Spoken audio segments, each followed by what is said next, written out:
Comment là? Ah oui, oui, oui, oui. Ah non, non, non. Ah non, non, non. Les chrétiens là. Ah oui. Ce sont des associateurs. Oh là là. Oh oui. Ah non, non, non. Écarte-toi de ces gens-là. Ah oui. Ah, ils sont polythéistes là. Ils te disent, oh là là, ils te disent que Marie et Jésus et le Père là, c'est une seule personne, mais ils sont fous. Ils sont... Oh, bonjour. Excusez-moi, je te souhaite une bonne journée. Bonjour les amis, il fallait que je raccroche avec mon ami, vous comprenez. C'est Cyril Delisle. J'espère un de ces jours obtenir un César pour l'ensemble de mes œuvres sur les vidéos de ce conte. Bon, si vous votez pour moi, ben, vous aurez voté pour moi. Bien, les chrétiens sont-ils des associateurs, c'est-à-dire des personnes qui associent au Dieu unique d'autres divinités? Sont-ils des polythéistes, c'est-à-dire des personnes qui croient donc en plusieurs dieux? Bon, très intéressant. Qu'est-ce que le polythéisme déjà? Est-ce que ça existe? Le polythéisme, évidemment, tout ce qu'on appelle aujourd'hui mythologie, mythologie grecque, mythologie scandinave, mythologie égyptienne, c'était avant des polythéismes. Hein. Et les personnes croyaient réellement que Zeus, Athéna et compagnie existaient, croyaient réellement, les Scandinaves, que Thor, frère, Freya, Heimdall existaient. Les Égyptiens croyaient vraiment que Horus, Isis, Osiris, Anubis existaient, qu'il y avait des dieux à tête de faucon, qu'il y avait des demi-dieux, des centaures, des cerbères, etc. Bon, le polythéisme, que ce soit plutôt le monothéisme, que ce soit le monothéisme juif de départ, puis le monothéisme chrétien, puis le monothéisme aussi musulman, on fait disparaître ces polythéismes-là. Mais au départ, c'était une autre affaire. Est-ce que les chrétiens font partie de ces gens-là? Ben, comme je viens de vous l'expliquer, non. Parce que sinon, le christianisme n'aurait pas pu faire disparaître les polythéismes, s'il en avait été un. On dit cela parce que les chrétiens croient en un Dieu Trinité. Qu'est-ce que la Trinité? Ben, j'ai réalisé une vidéo déjà sur ce sujet. Je vous la placerai en lien à la fin de cette vidéo. Vous verrez, vous pourrez regarder si ça vous intéresse. Rapidement, pour les non-initiés, qu'est-ce que la Trinité? Bon, regardez. On est là.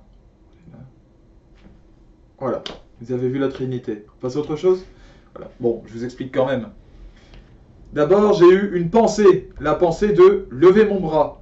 Tac, c'était là, à l'intérieur de moi. Ça, c'est le Père, le décideur, qui est là à la base, la pensée. Paf. Et puis, tac, le geste se fait. Le muscle bouge, le mouvement, en lui-même, c'est le Fils. Voilà, le Fils qui donc vient dans la chair, dans le muscle. Ce qui a été le cas de Jésus, qui était le Fils venu dans la chair. Et puis, entre les deux, ben, il y a un message qui est envoyé du cerveau au muscle, à un afflux nerveux. Le Saint-Esprit. Pourtant, moi je suis une seule personne, mais il y a ces trois dimensions en moi dans ce moment-là. D'ailleurs, il faut savoir que, je ne vais pas faire ce geste comme ça, il faut savoir que Dieu est mouvement en lui-même. Parce qu'il est vivant, et bien il est mouvement, tout le temps mouvement. Comme nous sommes en vie, donc nous sommes mouvement. Le sang circule constamment à l'intérieur de nous, il y a toujours du mouvement. L'eau se déplace constamment, nous respirons sans arrêt. C'est le propre de la vie que d'être tout le temps en mouvement. Bon. D'où vient cette révélation? Qu'il y a trois personnes qui sont chacune Dieu et qui forment une seule personne qui est Dieu. Parce qu'on a du mal à comprendre humainement. Eh bien, ça vient de la Bible elle-même. Tout le long de la Bible, dans l'Ancien Testament, comme dans le Nouveau, on parle du Père déjà. Ça, je pense que ça pose de problème à personne d'ailleurs, de reconnaître que Dieu est Père. Donc le Père des cieux, notre Père qui est aux cieux, etc. Bon, donc Dieu est Père. Mais Jésus, quand il vient, il se présente comme Fils de l'homme, mais il laisse les hommes eux-mêmes découvrir qu'il est Fils de Dieu. Et toi, qui dis-tu que je suis etc. Donc, on en arrive à la conclusion qu'il est fils de Dieu. Certains disent, mais il n'a jamais dit qu'il était fils de Dieu, Jésus, en fait, quand on regarde la Bible. C'est un mensonge. Parce qu'il dit bien clairement à un moment, qui dis-tu que je suis? Oui, je suis fils de Dieu. Donc, nous savons que Dieu est fils. D'ailleurs, lorsque Jésus se fait baptiser par Jean le Baptiste, il est dit que les cieux s'écartent, et Dieu, on entend la voix du Père qui dit « Celui-ci est mon Fils bien-aimé, en qui j'ai mis tout mon amour. » Donc, Dieu a un Fils. Et nous savons que le Saint-Esprit est Dieu. Pourquoi? Eh bien parce que Jésus parle du Saint-Esprit, en disant, on en parle aussi un peu dans l'Ancien Testament, l'Esprit de Dieu. Mais qu'est-ce qui fait qu'on en parle comme d'une personne? Les témoins de Jéhovah vont vous dire, c'est pas une personne, c'est un esprit, c'est quelque chose de diffus, c'est une force, hein, c'est un afflux, il n'y a pas de personnalité, il n'y a pas de volonté. Mais alors pourquoi Jésus on parle en disant « il » ? Le Saint-Esprit que le Père enverra en mon nom, celui-ci vous enseignera, il vous enseignera. Donc c'est une personne. Si c'était vraiment une chose, il aurait dit « cela vous enseignera ». Puis il ne peut pas enseigner de toute façon si c'est une chose. Donc il aurait dit ça. Mais là non, il en est parlé comme d'une personne. Père, Fils, Saint-Esprit sont Dieu. Maintenant, après avoir prouvé que nous n'étions pas polythéistes, venons-en aux faits concernant l'islam, le Coran. Ah, je vais être un peu plus incisif. Grâce au petit livret pour le dialogue de salut avec les musulmans. Première question. Puisque pour l'islam, Allah est inconnaissable. On ne peut pas connaître Allah, il n'y a pas moyen. Nous avons Jésus. Pour le connaître, c'est le chemin, la vérité, la vie. Et puis nous avons une image humaine de Dieu par le visage de Jésus. Par contre, Dieu en lui-même, nous ne pouvons pas le voir. Si nous le voyons, nous mourrons. C'est comme ça, nous ne pouvons pas le voir avec nos yeux de chair. C'est ainsi. Mais il est connaissable, malgré tout. Nous le connaissons par son Fils, par son Saint-Esprit, par le Père. Eh bien, si pour l'islam Allah est inconnaissable, comment l'islam peut-il dire que Dieu n'est pas Trinité, ou alors même qu'il l'est? Il ne peut pas savoir quoi que ce soit. D'accord?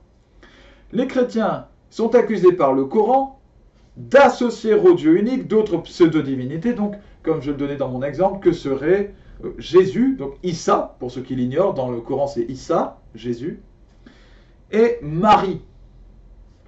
Marie n'a jamais fait partie de la Trinité, c'est un mensonge qui se développe dans l'islam, mais c'est pas vrai.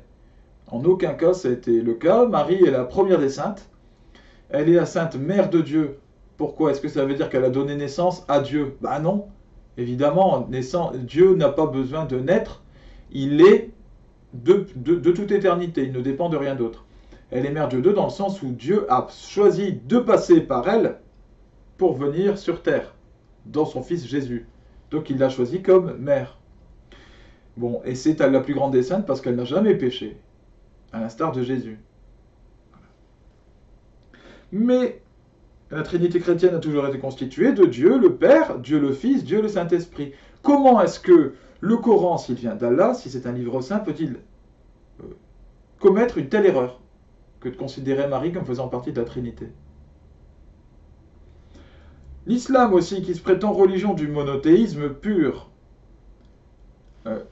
associe Mahomet à Allah. Comment est-ce qu'on peut le savoir? Quiconque désobéit à Allah et à son envoyé aura le feu de l'enfer. Coran, sourate 72, verset 23. Autrement dit, les musulmans n'ont pas moyen de connaître la volonté de Dieu d'Allah autrement que par son messager proclamé, Mahomet, et le Coran. C'est tout. Bon, vous faites faire ce qu'on veut dans ce cas-là. On fait ce qu'on veut, on dit ce qu'on veut. Qui est vraiment associateur dans ce cas? Parce que là, pour le coup, Dieu est complètement associé à son messager et au livre. Tout est collé, quoi. Il n'y a pas de moyen de faire autrement. Comme Allah est inconnaissable, on ne le connaît donc que par ces moyens-là, et on ne peut pas les séparer l'un de l'autre. Voilà, vous ne pouvez pas séparer le Coran de Mahomet et de Allah pour la révélation. Alors ainsi, est-ce que c'est pas l'islam qui associe? Je vous laisse réfléchir là-dessus. Est-ce que ce n'est pas l'œuvre d'associateur que de lier ensemble ces choses-là? Puis enfin, l'islam écarte l'idée d'incarnation de Dieu qui se fait homme, nous le savons, justifie les violences exercées contre les chrétiens, qualifié d'associateur et voué à l'enfer. Alors c'est pas vrai, Coran ne dit pas ça. Sourate 5, verset 72. Sourate 9, verset 17. Voilà. Et parce qu'ils sont accusés d'être coupables du seul péché irrémissible, c'est-à-dire qu'on ne peut pas pardonner. Allah ne permet pas qu'on lui associe d'autres dieux. Coran, Sourate 4, verset 48. Eh bien, en cela, l'islam empêche les musulmans d'avoir accès à la foi chrétienne, et donc à leur salut, parce que le salut, c'est Jésus-Christ, et rien d'autre, ça passe que par lui. Comme je le disais dans ma vidéo sur l'émir Abdelkader, eh bien lui-même, l'émir Abdelkader, malgré qu'il était musulman, est passé par la révélation de Jésus, a défendu la foi chrétienne mieux que beaucoup de chrétiens d'ailleurs, et la France glorieuse éternelle catholique. Voilà un bel exemple qui permet d'y réfléchir. À bientôt les amis, et que Jésus-Christ vous permette de bien comprendre la foi catholique, et puis que nous ne sommes pas des polythéistes, mais de fermes monothéistes. Salut à vous!